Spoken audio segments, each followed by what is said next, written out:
Chapter 11. All cards. On the table. Our wedding was an event that put all other weddings to shame. Tywin was so grateful for the rejuvenation of the mines that he orchestrated a week-long event where each day was themed around one of the great houses. Guests were offered costumes and props to join in on the festivities. And for each meal of a particular day, Tyrion and I dined with the heads of each great house. This meant we were able to get to know and even do some business with the biggest names in the Seven Kingdoms. Even the Martells made the trip when I offered to have part of the Oradoom fleet transport them to Casterly Rock, though they did sour every day that wasn't theirs a bit by prodding Tywin and his family about Sandor Clegane's role in the rebellion. Tyrion was deft in his approach to the Martells and worked his wiles with the other families to help me set up better trade deals. With his intimate knowledge of the family trees, my shipping resources, and our combined charm, there was little we couldn't accomplish. As a couple, we had money, resources of iron and gold, the largest war and shipping fleets in the Seven Kingdoms, if not the world, and political influence only just shy of the king. The match was perfect. The only truly awkward part of the celebration was when it came time for our vows. We're not wed in the light of the Seven or under the protection of the old gods. We were wed in the ocean, with the entirety of the guests aboard Oradoom ships to bear witness. When it was time for us to go back to the Iron Island, Oradoom ships were packed to the brim with gifts. Funny enough, we'd both received a great many outfits as gifts. Most people thought I was taller than I was, and thought Tyrion was shorter than he was. Tywin took it upon himself to have each outfit altered to fit us, and would send them to the island later. The moment we got back to the Iron Island, I had horses waiting for us. Serena, Alan, and Tommen joined us as we rode to the castle. The island was nearly the size of West Virginia, since I had taken it upon myself to nearly double what its imprint would have been had I simply just joined the islands together.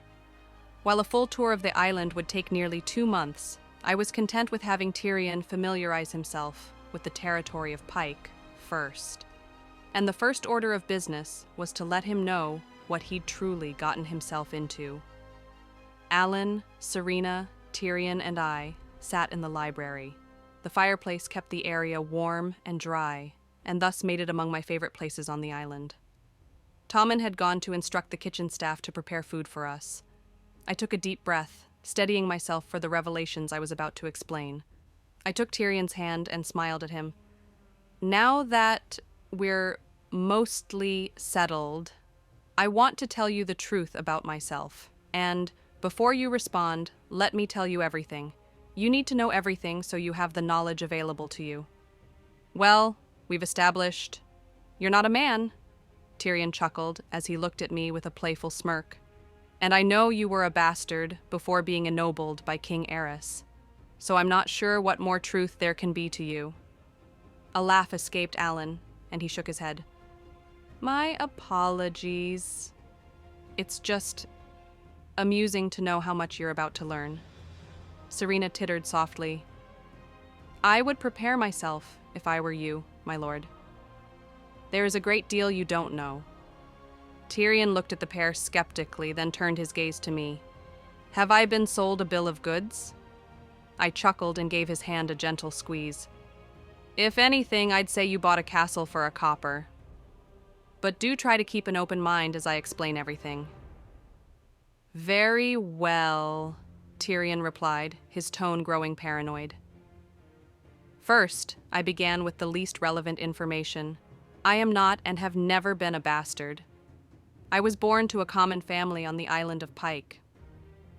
The drowned god told of my birth, and the men of House Greyjoy found me only minutes after my birth, murdered my family, then spun the story that I was my father's bastard. Tyrion stared at me for several moments. What would make you so special for your god to portend your birth? I am not a normal person, I admitted.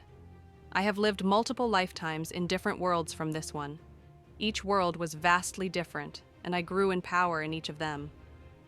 The drowned god wanted me in a palace of influence, and so it made sure House Greyjoy would find me. Tyrion looked understandably skeptical. I hope you'll forgive me if I say that beggars belief. I nodded in understanding.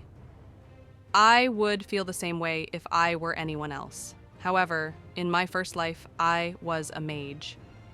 I used my free hand to weave magical lights into the air, making them dance. Tyrion's gaze moved from me to Alan. It was my understanding that Lord Amel was your wizard, not yourself. Alan grinned and conjured a ball of flame in his hands. Oh, I can use magic, but I'm not as powerful as Lady Ordoom. Tyrion looked up at me. If you can use magic better than your man here, why let the world believe that you... Ah. He nodded in understanding. You want the world to believe you're incapable of magic, and keep Lord Amel around as a powerful deterrent. Meanwhile, you are the true threat. Similar to how my father has several guards for my brother Jaime on the rare occasion he's not accompanying the king. You've got it, Alan nodded. I nodded in agreement, then continued. I was also granted the soul of a Titan, which gave me control over the very earth itself. I willed the stone of the castle wall to turn into a lion and a dragon before allowing it to reform to its normal state. That's... Tyrion whispered in awe as he watched the stone warp and reform itself. He turned and looked at me. So, the Iron Islands land mass, was all her, Alan nodded. You're starting to understand.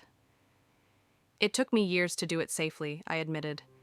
If I had raised that much land up all at once, the displacement of the water would have caused untold calamities to the western shores of the Seven Kingdoms, Tyrion finished, quickly catching on. He leaned forward, his expression showing more intrigue than paranoia now. You did the same thing to the mines as you did to the island? On a much smaller scale, yes, I smiled brightly. And much faster since I didn't have to worry about the displacement. There's more, Serena said with a smile. Tyrion looked at me expectantly. Go on. I nodded and continued. In my next life, I was granted control over radiation. This isn't something you'd be familiar with. Try to think of it as the warmth of the sun on your face or the heat from the fire. You can't see the heat, but it's there, traveling through air invisibly. This heat is, essentially, radiation. In small doses, it's not dangerous. In larger doses, it can burn you or make you extremely sick. I slipped from my chair and made my way to a window. I opened the window and stuck my hand out of it. And when weaponized, I summoned a tightly controlled fission reaction that sent a beam of nuclear energy screeching through the air, can be used to wipe entire cities off the map. Tyrion stared at me horrified. If you have such power, why would you bother ever fighting someone hand to hand? I made my way back to sit next to him again, though Tyrion now seemed hesitant to be too close to me. If people knew everything I was capable of, how long do you think they would leave me alone? They wouldn't want someone like her around because she's a legitimate threat to their power, Serena said. If Merida wanted to, she could conquer the Seven Kingdoms on her own faster than the Targaryens did. So why haven't you? Tyrion asked me. I laughed and placed my hands on his. Because I don't want to. And taking power like that only builds resentment. If one wants power, one needs to convince people to give it to you, make them think it was their idea to put you in charge. But that's not that last of my gifts. When I came to this world, the drowned god granted me domain over water. I can manipulate it as easily as I can the earth. As an example, I pointed to a glass of wine and willed it to swirl around and stand pee out of the glass for a few moments. I've been using these gifts over my life to make myself invaluable to the key players in the Seven Kingdoms, I smiled. Then, Tyrion's eyes narrowed suspiciously before his eyes widened in epiphany. You've been raising allies since the rebellion. First, House Baratheon, Houses Mormont and Stark, and now House Lannister. I chuckled and raised a finger. You're right about all of that except for one point. I started with the Ironborn. I helped to better organize our naval efforts, spoke in the name of the drowned god to alter our culture to focus on effort and maximizing results of our work. And once I began to build my fleet, I showed through example how well we could prosper by working with the mainland instead of against it. Tyrion leaned forward, an appreciative smirk playing across his lips. You started changing the culture because you knew what your brothers would try and wanted the small folk to be on your side during the fallout. But how could you have known so many years before it happened that it would happen? Did your god warn you that far ahead of time? No, I shook my head, my tone honest. I lied to them about that vision. I made it up because I knew how resentful they were becoming that our people were leaving the old ways behind. They would have eventually done something just as bad, so I spurred them on to do it while their main fleets were away. The opportunity to goad them into the attack and for Lady Oradum to be seen stopping them presented itself when King Robert went to Winterfell, Serena said as she smiled. You knew the king would bring the Starks. Tyrion nodded in understanding, his expression showing appreciation for the plan. You rid yourself of troublesome family members. Gods know I can sympathize with that. And make yourself look like the loyal friend and ally the king believes you to be. I am Robert's loyal friend and ally, I replied in a matter-of-fact tone. But Robert hates being king, and I've ruled 2 empires. The 7 kingdoms will be better in my hands than in anyone else's. Tyrion paused and looked at me. I'm sorry. Did I just hear you correctly? Are you saying you're going to depose the king?